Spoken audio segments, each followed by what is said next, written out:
La décennie des années 1950 voit le passage d'une société de pénurie à une société dite d'abondance.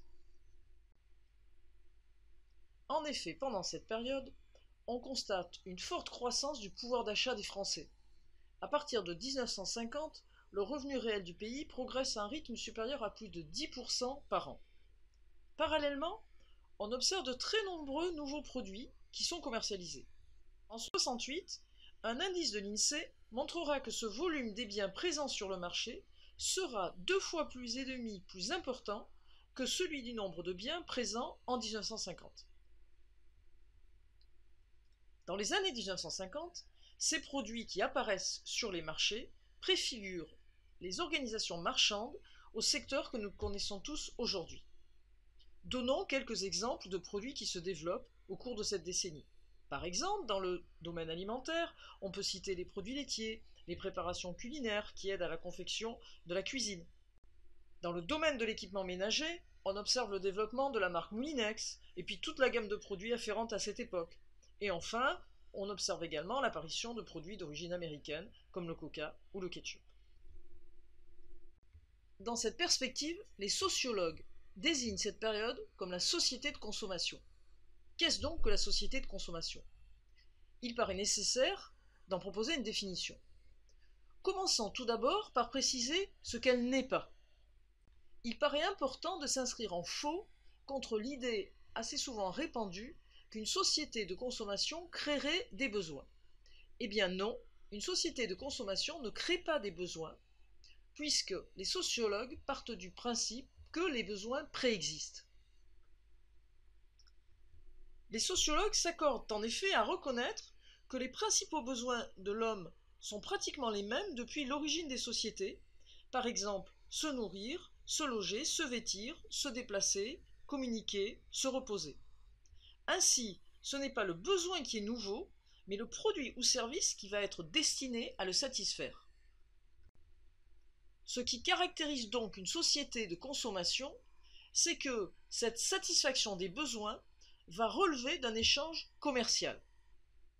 Alors que jusqu'à présent, de nombreux besoins dans le passé ont pu être satisfaits de manière empirique, interpersonnelle et parfois gratuite.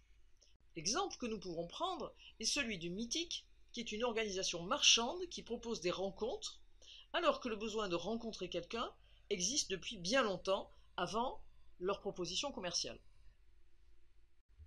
Ainsi voit-on le développement de nouveaux marchés en cette période, tels la confiserie, destinée à satisfaire le besoin de se faire plaisir, le besoin de gourmandise, le marché du jouet qui va se développer, le marché du prêt-à-porter destiné à satisfaire le besoin de se vêtir et qui s'est répercuté aujourd'hui avec le développement de toutes les boutiques de prêt-à-porter.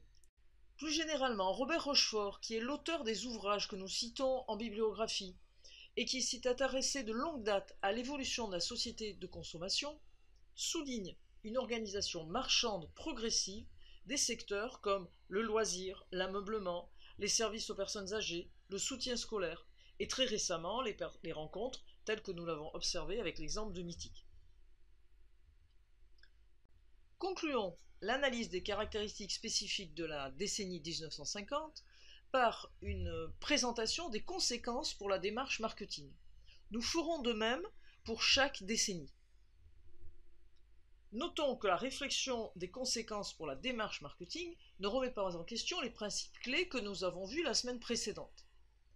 Il s'agit seulement de mettre en exergue les points d'adaptation de la démarche liés aux spécificités de chaque décennie. Ainsi, dans le cas de la décennie des années 50, nous avons pointé l'intensification de la concurrence qui va obliger les entreprises à pratiquer ce qu'on appelle un marketing de combat, c'est-à-dire qu'elles vont donner priorité à la préservation de leur part de marché. Comme le montre le schéma suivant, lorsqu'une entreprise se développe sur un marché qui n'est pas encore saturé, il est plus facile pour elle de chercher à conquérir de nouveaux clients. Au contraire, dans le cas d'un marché saturé, c'est ce qui va arriver progressivement au fur et à mesure du développement des produits sur les différents secteurs que nous avons évoqués.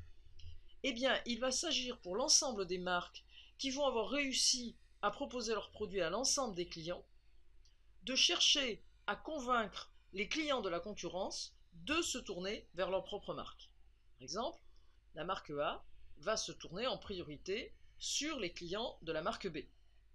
C'est ce qui s'est progressivement passé avec l'intensification de la concurrence à partir des années 50.